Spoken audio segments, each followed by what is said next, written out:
Assalamualaikum warahmatullahi wabarakatuh. Selamat pagi anak-anak. Apa kabar? Semoga kalian senantiasa sehat dan masih tetap semangat belajar di rumah.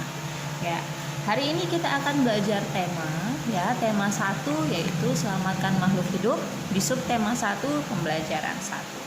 Adapun tujuan pembelajaran hari ini adalah yang pertama kalian bisa menemukan ide pokok dari suatu paragraf. Kemudian yang kedua, kalian nanti akan bisa mengetahui dan mampu mengidentifikasi dari perkembangbiakan generatif pada bunga.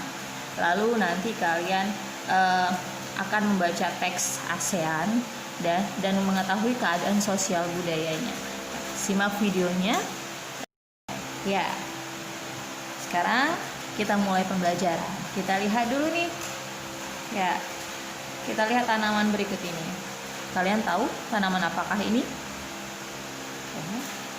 Kemudian apa manfaat tanaman ini bagi kehidupan kalian?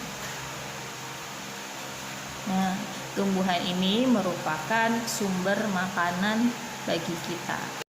Tanaman-tanaman tadi atau tumbuhan tadi itu bermanfaat ya ternyata bagi tubuh kita sebagai apa? Sebagai sumber makanan.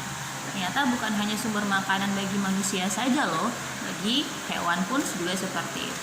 Jadi manfaat tumbuhan ini banyak sekali. Selain sebagai sumber makanan, dia juga sebagai sumber oksigen, kemudian sebagai pengikat air di dalam tanah, kemudian sebagai memperteduh dan memperindah kehidupan di bumi itu tadi ya. Jadi beberapa hal yang akan terjadi apabila tumbuhan ini tidak ada. Apa itu? Beberapa hal yang akan terjadi apa itu? Yang pertama, kita tidak punya sumber makanan.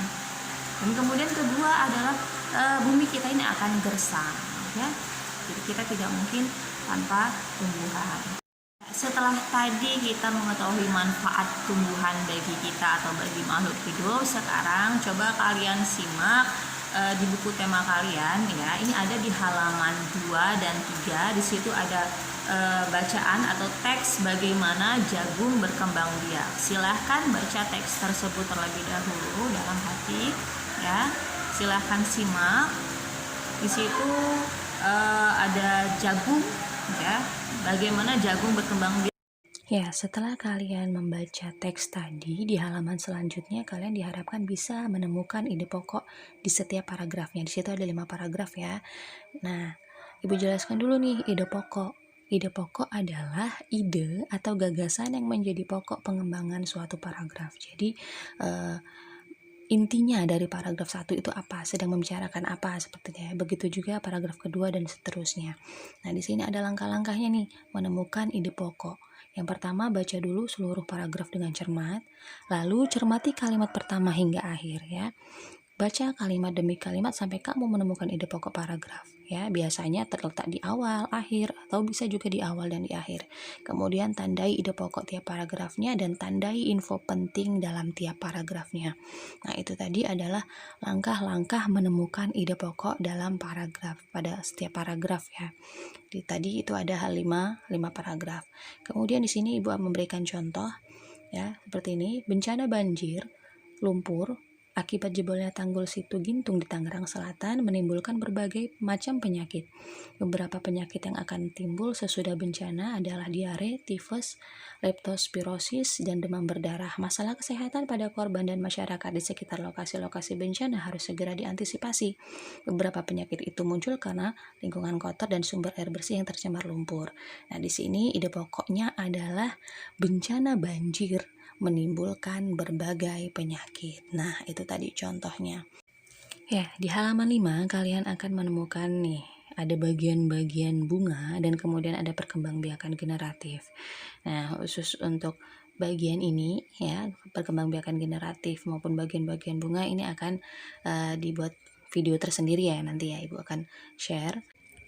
Next, selanjutnya kita lihat tuh di situ ada gambar bunga sepatu, bunga kembang sepatu dan bunga Kamboja. Kita lihat di situ ada jenis-jenis bunga yang juga tumbuh di negara-negara tetangga.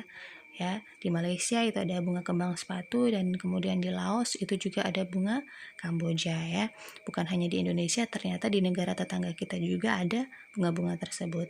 Nah, tadi Malaysia, Laos, dan Indonesia hidup berdampingan meskipun berbeda negara, namun ketiganya memiliki persamaan dalam kehidupan sosial dan budaya.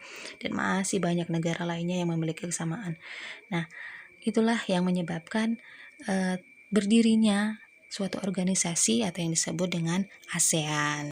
Ya, 10 negara ASEAN ini adalah Myanmar, Thailand, Kamboja, Singapura, Indonesia, Laos, Vietnam, Malaysia, Filipina, dan Brunei Darussalam.